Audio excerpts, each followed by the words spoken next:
അപ്പൊ നമ്മൾ രണ്ട് കാര്യം പറഞ്ഞു. ഒന്ന് ഏതാണ് പറഞ്ഞത്? ആദ്യമേ പറഞ്ഞത് ഫാത്തിഹയിൽ എത്ര ശബ്ദം ഉണ്ടെന്ന് ചോദിച്ചു. പിന്നെ അള്ളാഹുവിനെ കുറിച്ചും. അതാണ് ഓർമ്മ വേണ്ടത്. എന്താ രണ്ട് കാര്യങ്ങൾ നമ്മൾ പറഞ്ഞു. അള്ളാഹുവിനെ കുറിച്ചും വലല്ലാഹീന സുബ്ഹാന റബ്ബിൽ അളീം പറയുന്നതും അതിനുള്ളൊരു ഉത്തരവും നമുക്ക് കണ്ടുപിടിച്ചു അല്ലേ? ഇനി നമുക്ക് പഠിക്കേണ്ടത് നമുക്ക് ജീവിതവുമായി ബന്ധപ്പെട്ടത് നിങ്ങൾക്കൊരു ഉഷാറ് വരാനുള്ള കാര്യങ്ങളാണ്. വേണ്ടേ? നമ്മളെ പരിശുദ്ധ ഖുർആനിലെ ആദ്യത്തെ ആയത്ത് ഏതാണ് നമ്മൾ പറഞ്ഞത്? ആദ്യത്തെ ആയത്ത് നമ്മൾ പരിശുദ്ധ ഖുർആൻ എടുത്ത് നമ്മുടെ കയ്യിലോട്ട് വെച്ചു. അതിൽ ആദ്യം കാണുന്ന ആയത്ത് ഏതാണ്? അതാണ് ഞാൻ ചോദിച്ചത്. ആദ്യമേ കാണുന്ന ആയത്ത് ഏതാണ്? മാഷാ അല്ലാഹ്, ബിസ്മില്ലാഹിർ റഹ്മാനിർ റഹീം അല്ലേ?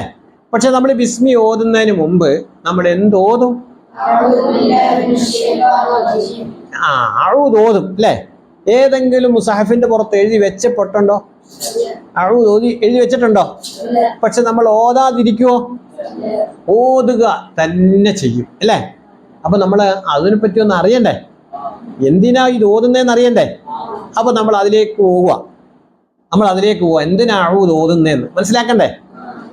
നമ്മളെ ആത്മീയമായി തകർക്കുന്ന, നമ്മൾ ഈ രംഗത്തുനിന്ന്, അതായത് നല്ല കാര്യത്തിലൊക്കെ തടസ്സം ഉണ്ടാക്കുന്ന, അതിനെ പിന്തിരിപ്പിക്കുന്ന, നമ്മളെ പരാജയപ്പെടുത്തുന്ന 4 ഘടകങ്ങളുണ്ട്. എത്ര ഘടകങ്ങളുണ്ട്? ആ ഘടകങ്ങളെ അറിയണോ അറിയണ്ടേ? ഉറപ്പാണല്ലോ. അപ്പൊ നമ്മൾ അതിലേക്ക് കടക്കുക. അപ്പൊ ആദ്യമായിട്ട് നമ്മൾ അറിയേണ്ടത് ഈ അഊദിൽ തന്നെ തുടങ്ങാം. വേണ്ടേ? നമുക്ക് ഇതിനകത്ത് പിടിച്ചു നിൽക്കണ്ടേ? നമ്മൾ കുറച്ച് നാൾ ഓതിയിട്ട് കുറെ കാലം കഴിയിട്ട് നമ്മൾ വേറെ രംഗത്തോട്ട് പോകുന്നത് വലിയ അപകടം. അത് കാരണം അത്രയും നാൾ കഷ്ടപ്പെട്ട് പഠിച്ചിട്ട് അതെല്ലാം നഷ്ടപ്പെടുത്തിയിട്ട് പോകുന്നതെന്ന് പറഞ്ഞാൽ ചെറിയ കാര്യമാണോ? വലിയ അപകടത്തിൽ പോയിട്ടുണ്ടാവും. അപ്പം അങ്ങനെ പോകാതിരിക്കണമെങ്കിൽ ഈ പറയുന്ന കാര്യങ്ങൾ ശ്രദ്ധിക്കണം. നിങ്ങൾ ഇൻഷാ അല്ലാഹ് ശ്രദ്ധിക്കത്തില്ലേ? നല്ല മക്കള്. അപ്പൊ ഇൻഷാ അല്ലാഹ് ഞാൻ തുടങ്ങുവാണ്. ഒന്നാമത്തേന്ന് പറഞ്ഞാല് നമ്മൾ അറിയേണ്ട, അതാ പറഞ്ഞ നിങ്ങൾ എല്ലാവരും എന്നെ ശ്രദ്ധിച്ചെങ്കിലേ എനിക്ക് പറയാനൊക്കെ. നിങ്ങളുടെ മുഖങ്ങളൊക്കെ എനിക്കറിയാം. എന്നെ തന്നെ നോക്കുന്നൊന്നും ഞാൻ ശ്രദ്ധിക്കുന്നത് എനിക്ക് മനസ്സിലായി.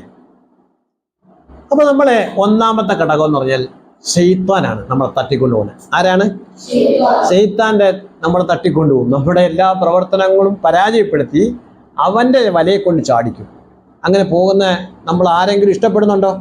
ഇല്ല. അപ്പൊ നമുക്ക് അതിനു വേണ്ടി നമ്മൾ മനസ്സിലാക്കേണ്ടതെന്ന് പറഞ്ഞാൽ, ഒന്നാമത്തെ എന്ന് പറയാൻ ശൈത്താൻ ആരാണെന്നും ശൈത്താൻ ഈ ദുനിയാവില് എന്തെല്ലാം കാര്യങ്ങൾ അവന് ഒപ്പിക്കും എന്നൊക്കെ മനസ്സിലാക്കണം.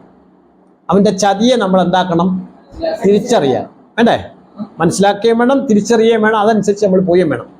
ഒരു അപകടം ഒരിടത്തുണ്ടെന്ന് പറഞ്ഞാൽ ആ അപകടത്തിലേക്ക് ചെന്ന് നമ്മൾ അറിഞ്ഞുകൊണ്ട് ചാടുവോ? ഇല്ല. അപ്പൊ എന്ന് പറയുന്നത് നമ്മൾ ബുദ്ധിയുള്ള ആൾക്കാർ നമ്മൾ ചിന്തിക്കേണ്ട കുറേ കാര്യങ്ങളുണ്ട്. അതിപ്പോ ഒന്നാമത്തെ നമ്മൾ ശൈത്താനെ തിരിച്ചറിയാം. ശൈത്താൻ എന്താക്കാം? തിരിച്ചറിയാം. അപ്പൊ ശൈത്താൻ എന്ന് പറഞ്ഞാൽ ആരാണെന്ന് നമ്മൾ ആദ്യം മനസ്സിലാക്കേണ്ടതുണ്ട്. ഒരുപാട് വിഷയങ്ങൾ പറയാനുണ്ട്. അല്ലാഹു തആല ആദ്യമായി സൃഷ്ടിച്ചത് ആരെയാണെന്നറിയാവോ? മനുഷ്യരെ അല്ല. അത് നമ്മുടെ ഖുർആനിൽ നമുക്ക് തെളിവാ. വമാ ഖലഖതുൽ ഒന്ന് പറഞ്ഞ വമാ ഖലഖതുൽ ഇല്ലാ ലിയഅ്ബുദൂൻ. നമ്മൾ ഓതുന്നില്ലയോ അല്ലേ? നിങ്ങൾ മാഷാ അല്ലാഹ്, നിങ്ങൾ ഹാഫിളുകളല്ലേ? എല്ലാ ആയത്തും അറിയാമല്ലോ. പറഞ്ഞ ഓത്. ഇപ്പം അതിന്റെ നിയമവശങ്ങൾ നമ്മൾ ചർച്ച ചെയ്യുന്ന കൂട്ടത്തിൽ തന്നെ അതിന്റെ ചരിത്രം അറിയണ്ടേ? അപ്പൊ നമ്മൾ പറഞ്ഞു വമാ ഖലഖതുൽ നമ്മൾ ആത്മീയമായി തകർക്കുന്ന എത്ര ഘടകങ്ങളുണ്ടെന്നാ പറഞ്ഞത്? ഞാൻ ഒരാളെ മാത്രമേ എടുക്കുന്നുള്ളൂ. ഇപ്പം ബാക്കി ഇങ്ങനെ പറഞ്ഞു പോകും. അപ്പൊ ഒന്നാമത് പറഞ്ഞു. അപ്പൊ അവിടെ നമ്മൾ ഖുർആൻ ഓതുമ്പോൾ നമുക്കറിയാം അല്ലാഹു തആല എന്തെങ്കിലും മുന്തിച്ചിട്ടുണ്ടെങ്കിൽ അത് കറക്റ്റ് ആയിരിക്കും. അവിടെ ആരെയാ മുന്തിച്ചത്? ഇൻസിനെയാണോ ജിന്നിനെയാണോ? ഇൻസ് എന്ന് പറഞ്ഞാൽ ആരാ? മനുഷ്യര്, നമ്മളാണ് അല്ലേ? അപ്പൊ നമ്മളെക്കാൾ മുമ്പേ ആരുണ്ട് ഇവിടെ? ആരുണ്ട് മക്കളെ? ജിന്നുണ്ട് അല്ലേ? അത് പറഞ്ഞാണ് അവസാനത്തെ സൂറത്തും അവസാനിപ്പിച്ചത്. പിന്നെ സൂറത്തില്ല, ആയത്തുമില്ല. അവസാനത്തെ സൂറത്ത് ഏതാ? നാസ്. അവസാനത്തെ ആയത്ത് ഏതാ? അല്ലദീ യുവസ്വിസു ഫീ സുദൂരിന്നാസി മിനൽ ജിന്നത്തി. അവിടെ 2 പേര് പറഞ്ഞു, ജിന്നയും പറഞ്ഞു നാസും പറഞ്ഞു. അവിടെ മുന്നിച്ച ആരെയാ? മുന്തിച്ചത്?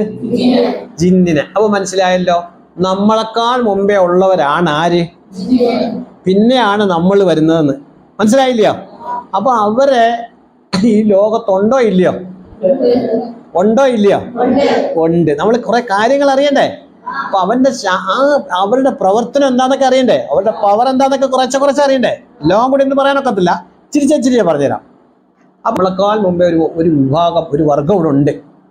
ആ വർഗത്തിനെ ജിന്നു വർഗം എന്ന് പറയും, മലയാളത്തിൽ പറഞ്ഞാൽ ഭൂതവർഗം എന്ന് പറയും, അല്ലേ? എന്ന് പറഞ്ഞാൽ നമുക്ക് അവരെ കാണാനൊക്കത്തില്ല. അവർക്ക് ആരെ കാണാം? നമ്മളെ കാണാൻ പറ്റും. അവരുടെ പ്രവർത്തനങ്ങൾ നമുക്ക് വ്യക്തമായിട്ട് കാണാൻ പറ്റും. നമ്മളിൽ